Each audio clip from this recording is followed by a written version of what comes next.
This video is sponsored by Describe. What is on your D&D wish list? This is a question I've started thinking about a lot over the past year.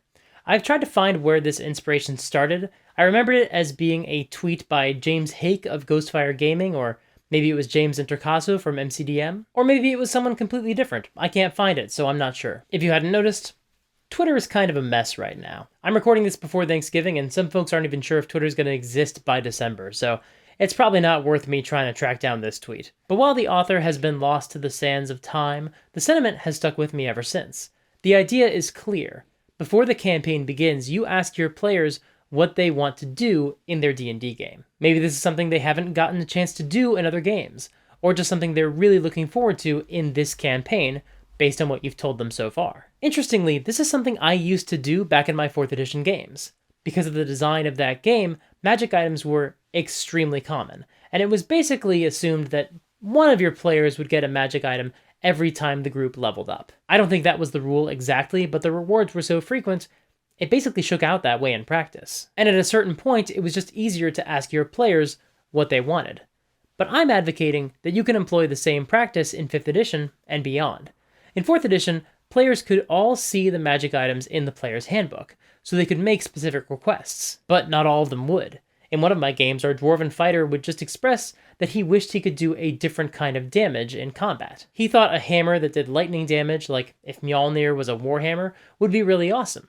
I don't think that was a specific item in the book, he just thought it would be neat. And it doesn't need to be anything more than that. If you listen to your players during your sessions, you'll hear them putting things on their wish lists, even if they don't realize that's what they're doing. When your barbarian laments the fact that she can't reach enemies that are far away, or your rogue wishes that he had more hit points, you have a sense of what they might want. Next week, we'll talk about how you can work with even that small amount of information and give your players something awesome without tipping your hand.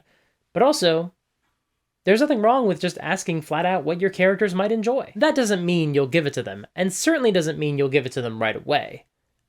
But why not just ask them? There's no harm in your players just straight up asking for the things they'd like to see in the game. I think we, as DMs, can get really precious about our campaigns, and for understandable reasons. Unless you have a player who goes above and beyond, you'll probably spend more time thinking about the game before each session than any of your players. Possibly more than all of your players combined. But the players are the ones who have to play their characters. They are the ones playing in your campaign. Your goal is to create an experience for them to enjoy. Why not just ask them what they would like? Especially because they're the ones who are actually experiencing combat. If the fights are stressful or not very fulfilling, and there's some magic item that would make the fight a lot more fun, you need to know that. And the only way to know for sure might just be to ask them. But expanding out from magic items, you can actually ask your players a more open-ended question. What is on your D&D bucket list? This is the heart of this idea.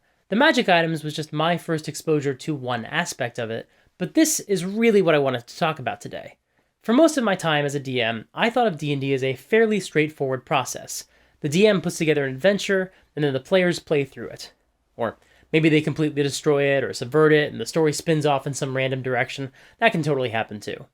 Then as my relationship with the game matured, I started to concede that DMs should give players more information about the adventure before the campaign. I associate this change with the introduction of 5th edition, and the way new adventures were publicized. They weren't just pitched to DMs. They were the subject of huge announcement events, designed to get players and DMs excited about the adventures, and about the possibilities. I don't think it's a coincidence that there's usually a new player's resource book, like Volo's Guide to Monsters or Xanathar's Guide to Everything, announced alongside a lot of these adventures. The goal is to get players thinking about the new characters they might want to play. And by pairing those announcements with a new adventure, players could start to visualize what it would be like to play through that adventure, at least based on the little information that we heard about it from these announcements. But even that, I think, doesn't take this idea as far as it could go. What if, instead of just pitching the campaign, you went to your players first, and you got a shopping list? You find out what everyone is in the mood for, and you start from there. After all, we do that all the time with so many other aspects of our lives. Where do we want to get food? Sean wants a salad, George wants Italian, and Roger wants to go someplace that doesn't have a long wait.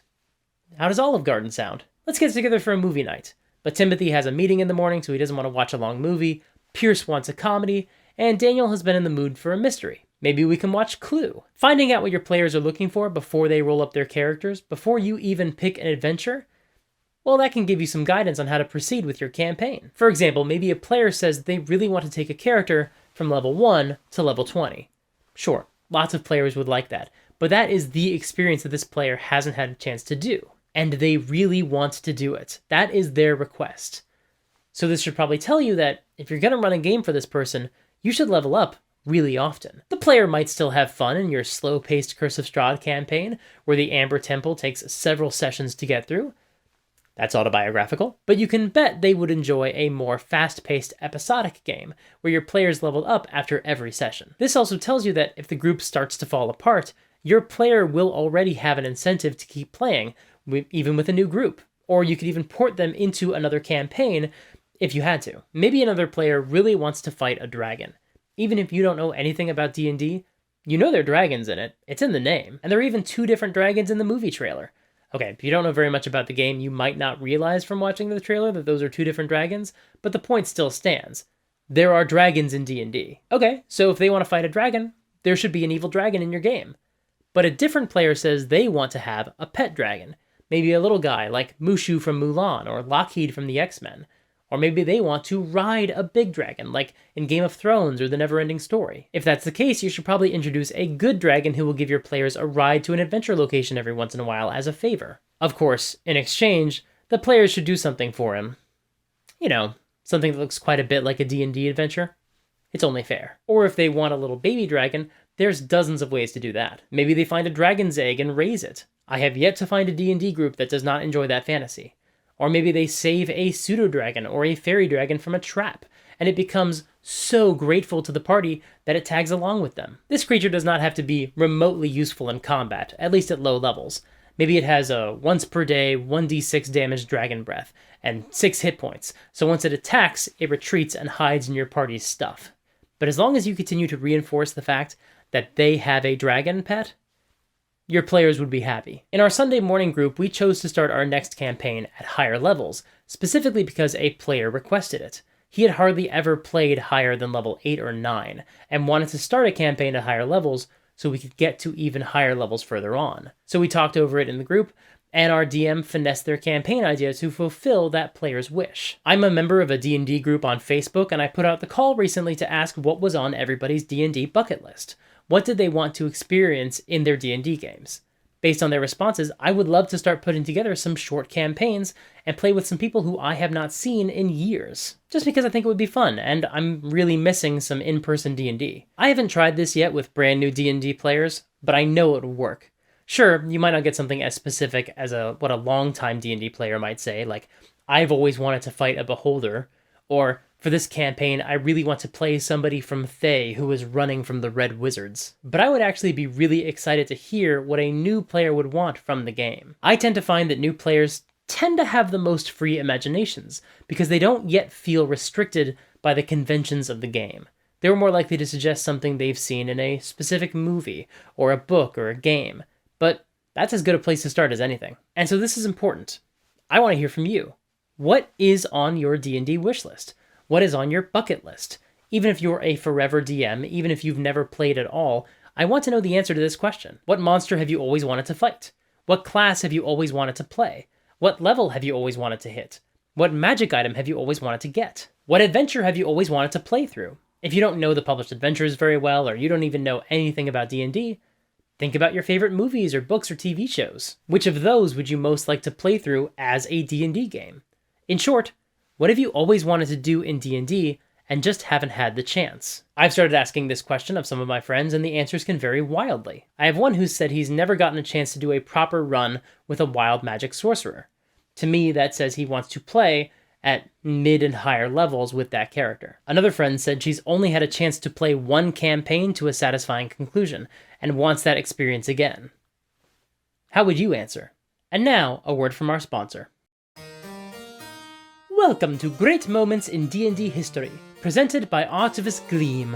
Episode 2, The Tomb of Horrors. The creation of the Tomb of Horrors adventure is the stuff of legend, and of course by that I mean there are lots of different versions that seemingly conflict with each other. The Tomb of Horrors is the most famous, most lethal D&D dungeon of all time, and stories behind its inspiration vary wildly. Some claim that Gary Gygax's goal to challenge his players' minds and not his character sheet drove the creation, while others insist that his party had grown too powerful and he wanted to take them down a peg. But of course, very few seem to believe my theory, that Gary Gygax was just bad at dungeon design. He was not, in fact, trying to create the most deadly D&D dungeon in the history of the hobby. He was trying to create a relaxing and fun experience for his group. As a matter of fact, the original name of the module was not Tomb of Horrors, that was a mistranslation. Gary originally named the dungeon Tomb Explorers, because there were no serious dangers, they were just exploring. However, as I previously stated, Gary clearly did not know what he was doing. He had deadly boss fights with no payoff, put guidelines on the floors that failed to match up to the safe passageways, and put lethal traps in areas that made no sense. Why, the poor lad even put a sphere of annihilation right inside the mouth of the Tomb of Horrors' iconic devil face logo, right where anybody exploring the dungeon might accidentally crawl through it. What an embarrassing mistake. But Gary's experience would have been far better if he trusted the fine folks at Describe to design things on his behalf. They not only provide flavor text to describe monsters, spells, NPCs, and magic items at your table, but they also offer dozens of animated maps of towns, wilderness, ruins, and yes, even dungeons. If you visit describe.com/supergeek and use the promo code SUPERGEEK at checkout, you can save 10% off of your first subscription payment. Thus ends our second episode of Great Moments in D&D History, presented by Artivus Gleam. For legal reasons, I have to insist that we don't have any evidence that any of this happened, but I defy you to read the Tomb of Horrors and tell me that it was created on purpose. Once again, that's dscryb.com/supergeek and use the promo code SUPERGEEK, which is what Gary should have done instead of making a dungeon that made no sense. That silly goofball. Thank you so much for watching. I think this video has the potential to help some of you think about this game and what it could look like in a totally different way. Others of you might shrug and say, I already do this all the time. That's cool, your games are probably going great. And still others might shake your head and insist I'm giving the players too much power. If that's your reaction, we can assume that you and I have different opinions about what the DM's role is and what sort of duty we have toward our players.